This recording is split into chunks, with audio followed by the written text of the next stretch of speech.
Ang Ginoo manaa kaninyo. Manasab kanimo. Pagbasa gikan sa Santos nga Ebanghelyo sumala ni Mateo. Himayaon ikaw, O Ginoo.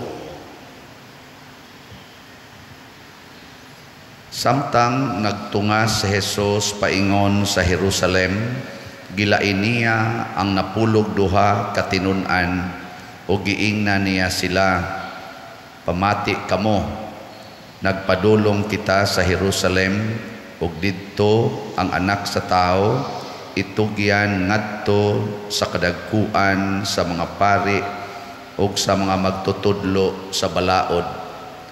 Siya hukman nila sa kamatayon ug unya itugyan nila ngadto sa mga dili Hudiyo ug bugal-bugalan siya ug latuson ug ilansang sa krus, apan sa ikatulo ka adlaw banhaon siya." Unya ang asawa ni Zebedeo miadto kang Hesus uban sa iyang mga anak, miyukbo kaniya ug mihangyo kaniya usa ka butang. Nangutana si Hesus kaniya, "Unsa may imong gusto?" Siya mitubag, "Isaad kanako nga kining duha ko ka anak palingkuron mo sa imong tuo ug sa imong wala kung maghari ka na." Si Jesus mitubag kanila, "Wala kamo masayod sa inyong gipangayo. Makahimo ba kamo pag-inom sa kupa nga sa dili madugay akong imnan?" Sila mitubag, "Oo, makahimo." Si Jesus miingon kanila, "Kamo makainom gayud gikan sa akong kupa, apan wala ako'y katungod sa pagpili kung kinsa ang palingkuron sa akong tuo ug sa akong wala. Kining mga dapita alang lamang ni adtong giandaman niini sa akong amahan." Sa pagkadungog niini sa napulo katinun-an, nangasuko sila sa duha ka magsuon. Busa gitawag ni Jesus silang tanan o giingnan, "Nasayod kamo nga ang mga punuan naghari sa mga tao ug ang mga kadagkuan nagmando kanila. Apan dili kini mao ang paagi nga angay ninyong sundon. Kung usa ka ninyo buot mahimong dako, kinahanglan nga mag-alagad siya sa tanan. Ug kung usa ka ninyo buot nga mulabaw sa tanan, kinahanglan nga magpaulipon siya ninyo sama sa anak sa tao, nga wala muanhi aron alagaran kundili sa pag-alagad ug paghatag sa iyang kinabuhi aron pagluwas sa daghang tao." Ang Ebanghelyo sa Ginoo. Daygon ikaw, O Kristo.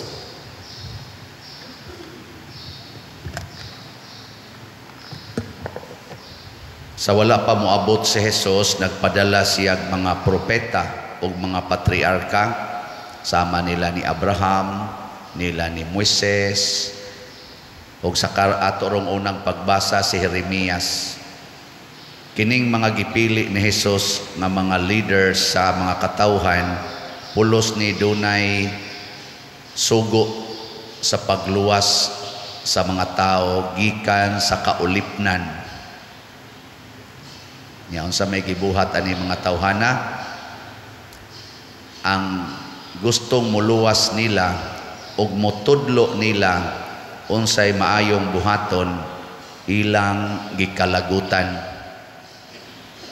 Ganahan mo ana, kana bang imong anak pananglitan ginikanan ka, imong anak imong giatiman, imong gitudluan, imong gipaeskwela, nya takulahaw lang giunay ka og kiha tungod lang kay abogado na siya, gikalagutan ka, gimaldisyon ka, nya ikaw ginikanan, porti nimong pasakit hapit wa kay tub ang imong gihunahuna ang kaayuhan ragid aning anaka, nya pagkadako na giunay kag patay.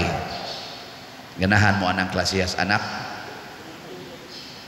Ganahan mo nga maingon ana ang inyong pagkaginikanan. Mga yawan onta. Kung di ta ganahan ana, di kita kaluwas.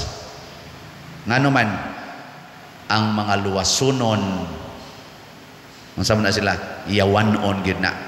Kay ang mga luwasunon mao man ang biktima sa yawa.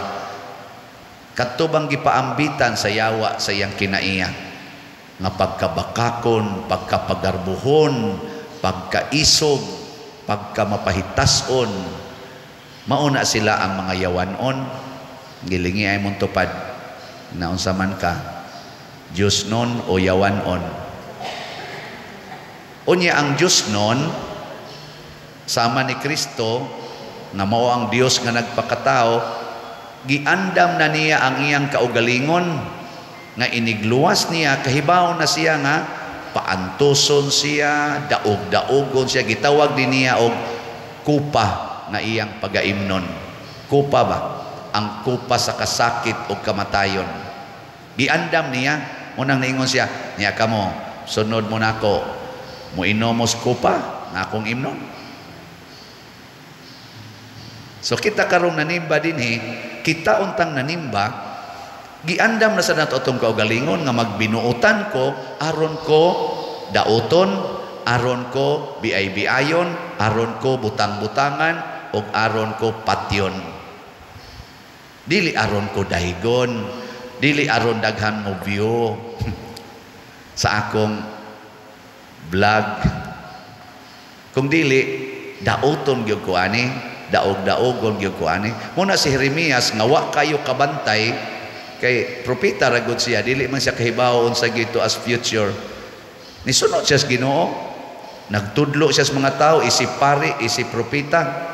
Sus niingon hinuong mga tao, patyon tani, kabsan bagutag pari, kabsan bagutag propeta, na patyon na to. Nakaingon ng tao sa propeta Jeremias, Lord, ang maayo daing buhat, baslan og dautan. Sakit sa no? Og igsuon pa nimo si propeta Jeremias, lipay ka. Sakitan ka, perting binuotan, wa na gani mo trabaho, nag full time gyud nga sangyaw kay para maluwas ang mga tao, patyo naman noon.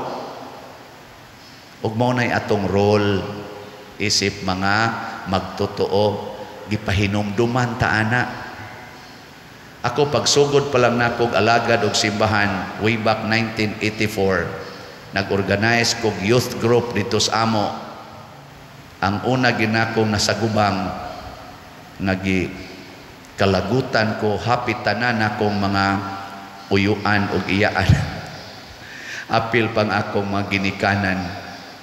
Ang ilang kalagot nganong nagpaalig-alig kog tukod aning youth group nga lisod kay panahon na ay mga NPA, na ay mga military, maaantang nagbinuang nya wa pag yung koy kwarta, porti pag yung pobriha.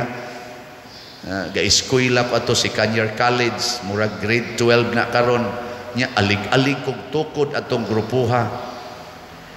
Ingon na ako ngayon, unsag bahitabuan ako mga anak, manubag ka, kinsa man ka, tuga-tuga ka, murag kinsa ka. Nya na may inspirasyon ako nga ako ginintukoron. Kaluis Ginoo pagka 1985 nahimo tong choir, pagka 1987 ni sikat-sikat na Miss Guadalupe, ana nga proud sa dang ako mga uyuan. Sige sa Ginoo kana, pag umangkon ko na siya, pag umangkon ko na. Karong napari nako, magsige nag-amin-amin. Padir nako sus kani usa ginis niyaw-yaw nako sa una. Awa pa sa ko mapatay, pero sige gina hangtod diha nako simbahan, daghang udaot nako, pag abot seminaryo, daoto na sa kus mga seminarista, karong napari nako, daotos mga parishioners o mga pari. Pero dili tanan ha. Pero na gyud kanang masyak ta ba? Karon lang bag-o nasiyako, ako lang gining ipaambit ninyo kay ilan naman sa ning gisabuag. Nasiyako kay dunay atong bisita dinhi nga parishioner online, baka to sila unsa ni Simba nya kanila gatong role nga ayaw mo patakag lingkod pari adere mga ashirits pari wa ko gipinpoint nga tao. Unya, kalit lang nga na inipatawag nako og meeting nga atong authority o giimbitar pa gyud ang ubang mga authority sa simbahan. Nauna kog abot sa meeting area. Ang maong authority gakupot na sa papel. Ang botog ngano sa kang mao sa toy drama, gipatrailing baka ha. Almost 1 hour ming gahuwat sa ubang mga authority sa simbahan. Sige, migstorya. Abi na ko bag-on sa project na sad sa simbahan, nahangyoon ko. Kupot papel. Pag-abot na gyud sa tanan nga katong expected, and then siya ang atong agenda mao kini. I-distribute. Letter DI nga petition nga isanction ko sa maong authority tungod aning policy nga ayaw mo pagbuot-buot og lingkod dinhis parokya. Nga wa gyud ko kaila aning tawhana, aning pamilyaha. Kay nauwawan kuno sila, kay ako yung gipakauwawan. Naghilak na kuno sila, kay uwaw kaayo. Nakaduog ba mo din nga doon ako'y gisingle out? Ingon ako, kamong na ang lingkod ya, ngari, panglingkod mo. Kay natay mga asyirit, sundan ninyo. Yan, ingon kuno ko, pagwali na, nga, kanang pagsupak-supak og balaod, muna'y kinaiya si Hawa. Ni supaks Ginoo. So kanang masinupak og balaod din ni simbahan, mga yawanon. Sakto na, dili. Sakto eh. Ako masinupakon man sa ko, so mahimo sa kong yawanon. Kay the disobedience of one person nga mao si Adan matud pa ni San Pablo mo'y hinungdan nga misud ang sala kanato. Kinsay gatintal adto nga mo disobey si Adan og si Eva? Ang yawa. Ug mao nay gitudlo sa yawa nato. Pag-anhi ni Kristo matud pa ni San Pablo, gipuy-an ni Kristo ang pagkamasinugtanon. Ang ningon sa siya, and the obedience of one person gives us abundant graces. So this is a battle between obeying or disobeying. Pero ang maong naluoy lang sa kuba niya, ako din hinaning kamot ko pagtudlo ninyo aron lang kita maluwas. Mensyonon gina na kong iyawa kay gimensyon man sa ng Kristos Ebanghelyo kada niya sulti. Ako lang sa gipaningkamutan na mensyonon. Kana bang mga but og resource authority, di gani ko istoryahon. Wa gay magpaila-ila nako nga padre ni simba ko nimo, apil ko atong imong giingon nga yawanon kay ni disobey. Nasakitan ko ato lami kay kang tamparuson. Ana unta? Di ganahan ko ana. Kana yung tuanas authority, pila nakakabuktaw ang gisultihan, unya ang katapusan ako. Puslan man isulti ko sa ni pero I will never mention names. Di sa ko mo mention og kinsang authority ha sa simbahan. Pero nakaingon lang ko ba, nasayod pa lang unta ning tawhana sa akong effort pagtabang nga maluwas tang tanan. Nga kining gibuhat nato din nga sistema dili ni pagpanginsulto sa manimba kung dili pagtabang nga doon natay hanay, hapsay ug husay. Dunay usa ka pari nga suod sa nato dinhi niingon siya, ako padre maminaw madyog ko anang imong kuan, imong panulti, pirmi man na nimong i-appeal god nga naatay assurance, sundan ninyo. Nato sa mga assurance moingon sa din taon, mga supak man pa dir. Supak man, yung hadlok man sad, may mga bata, good in town na. Hona, kaingon ko ba, nakarelate kay ko aning gibati ni Propeta Jeremias. Og nahinumduman po na ako ang akong giagian since 1984 hangtod karon ang mga maayo natong paningkamot alang sa kaayuhan, sa kalag ug sa katilingban, himuong dautan sa mga nabiktima sa yawa. Pero di ta mahadlok ani. Ako, the more nga nahigugma ko aning tawhana, kaning nagpadaan akong suwat, una, magka-storya mi ani, ako gininghagkan siguro. Thank you very much kay imo yung gihatag nako ang experience nga naagian sa mga propetang nagbinuotan og nagian ni Kristo. Imo kong gitagaag kupa na akong mainom. Wa man ko maglagot yun. Nakakita lang ko ba how Satan works. Di kita ka kumpiyansa mo na si Jesus pagkabuutan ni Judas. Iya gutong gihatagan og katungod nga mo'y magkupot sa ilang kwarta. Nibiya gud si Judas sa iyang ginikanan og mga igsuon aron mo puyo tipo ni Jesus pagkabuutan. Pero nasudlan gyud giyawa si Judas og maoy ni unay pagbudhi ni Jesus aron mamatay. Kitang tanan pwede tang mahimong mabudhion sa Ginoo pinaagis pagsupak-supak sa iyang mga balaod ug balaod sa simbahan tungod lang sa atong emotional consideration. Ano na? Kani sa dayang ato mga fanaticism karon, mga fanatics, o tanawa, di ba na atay mga igsuon nga mikundinar sa Second Vatican Council sa atong simbahan nga invalid o antichrist. Mao na ang tanang mga obispo, mga santo papa nga nabilong ni ining maong council mga invalid. Hangtod karon suko kay sila aning atong communion by hand, kanang mo atubang ang pari sa mga tao, lagot kay sila ana. No? Ana. Ang gihaguan sa atong mga obispo since 1963 nga nagtigom sila, na miya sa ilang mga dioceses, na malandong og maayo, nagampo og maayo, kausara gi-condemn, invalid na kay wa mohaom sa among expectations. Ingon ana karon ang duwa nya kanina sa simbahan ha, within the church. Ang nihatag og dako kay kalambuan nga council nga ni-penetrate na sa tibuok kalibutan aron lang gyud ang mga tao ma-relax na kay vernacular na ibalik yus Latin, kanabang di kita kasabot ba kadaghanan bisag kaming gatuon sa Latin, ako bugo-bugo sa kog Latin, magkabuang kog gukod ug unsay gipasabot ani kana gyud balikon kay mao ra gyud nay valid nga version.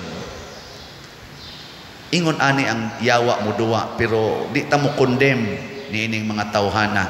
Ingon ani lang ang yawa nga mo duwa, sugnod-sugnuran ta o kinsa tong gustong muluwas, unayon pagpaghot, unayon pagpaak, pero ang nagsugo ana mao ang yawa nga maro kay istanan.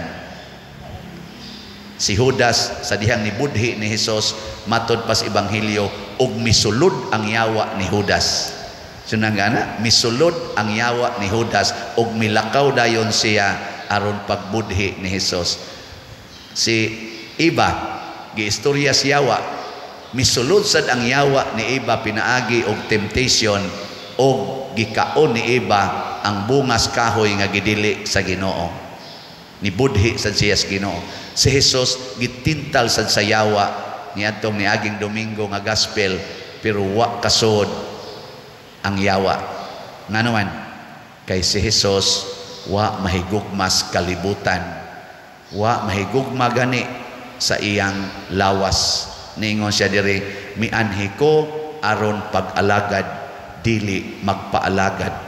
Kana manggong mamugos na tas atong gusto, nagpaalagad na taana. Ang akong gipamugos dinhi dili ang akong gusto, ang sistema nga atong gipamalandungan sa simbahan. Pareha ko datong pag-COVID, katong yung pag-COVID yun ba? Di ba na lockdown ta? Nisupak day ang simbahan. Wa na tay misa di Galyo, wa na tay mga pista, wa na tay misa. Nisupak ba ang simbahan? Sa gobyerno? Ang nag-impose niya ito, dili man ang simbahan.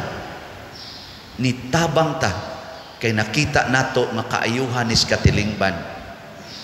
Pasabot, dunay mga sistema nga pangkatilingban nga angay natong suportahan ug dili nato i-impose ang atong personal nga kaayuhan o comfort para lang maguba ang sistema nga para pangkatilingban. Pero ko na ng traffic light, ngano man ang green, nagiingnan man ta nga dagan o green na nagatubang nimo nya hunong kun puwa, pangkatilingban man na. Suway ko no be. Suway ko no. Og dagan kun puwa ka. Di ba mo paka gyud mo? Na istoryahan ko ni Sister Lalay na Kadtong pagkamatay sa iyang anak nga si Francis, ang driver ni kiglumba sa Bihar. Dito ni abot sa likuan sa may barili katang sayaw. Partian ng sikuha diya nga likuan. Ni padayon gid siya pakiglumba ug maotong na disgrasya. Ina may sugat. Nya unsa may gibutang diha nga kana ganing signal ana mga likuan, no overtaking. Solid line ana ang ibutang kay di ka pa overtikon kay likuan, blind curve na ug na kay sugat patay ka.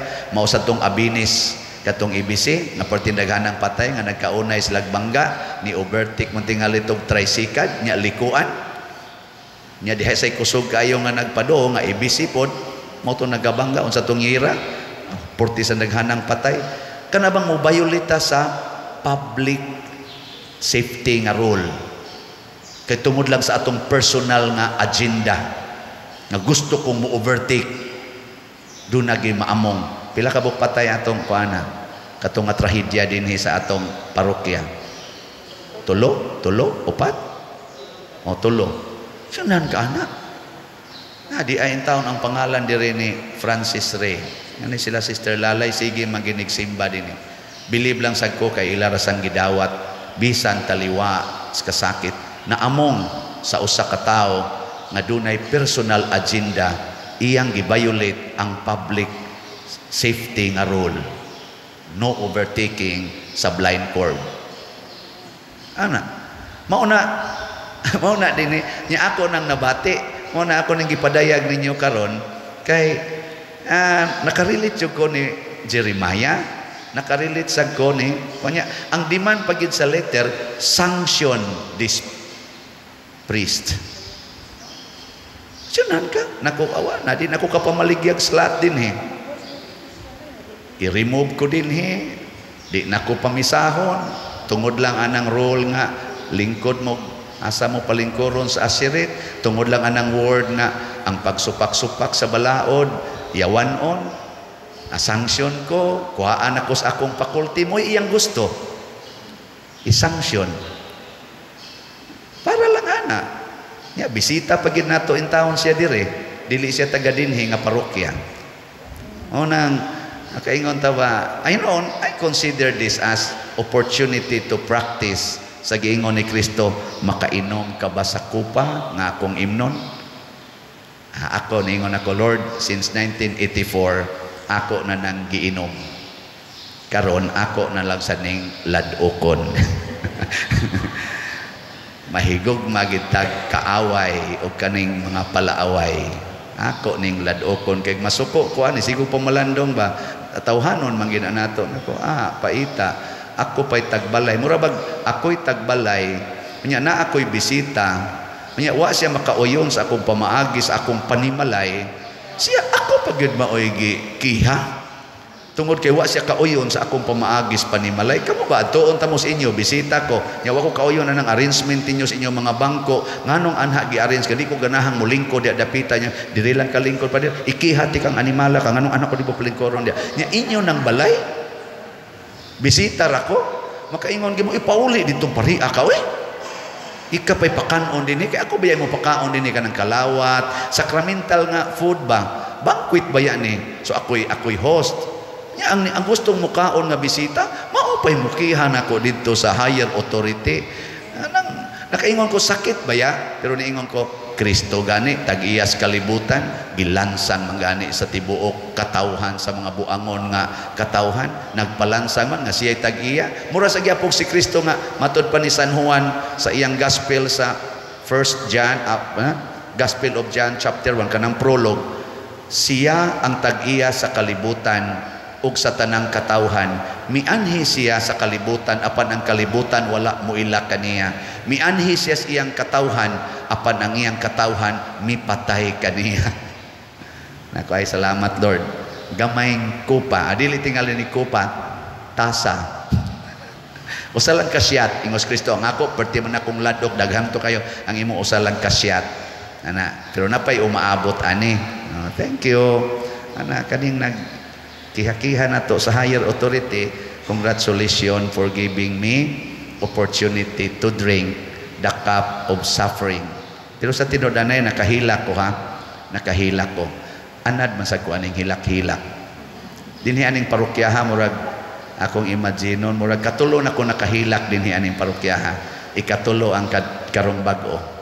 Nga kana bang sakit? Ato lang sa kong i-express nga sakit ni. Sakit ba? Pero doon na ni gasunod nga kalipay. Kung dawaton, ako anda man jud ko mo dawat. Di masa ko mausab sa kong paghigugma. Wa man ni kalainan atong nanguyab ko sa una nya gibuwagan ko sa akong uyab. Gatuo siya nga ako wa na mahigugma niya iya kong gibuwagan nya perting taon akong hilak. Ana naingon ko kung nasayod pa lang ka nga ikaw ra jud. Nya kay di man jud ka makasayod kay di man kakakita sa akong kasing-kasing di. Ako na laning iluom o gihilak mo ng paborito na akong kantang gikatug-an ko na kanimo ang tanan mipahiyom ka lang og mipahilayo. So sakita sana all sige na manindog na ta.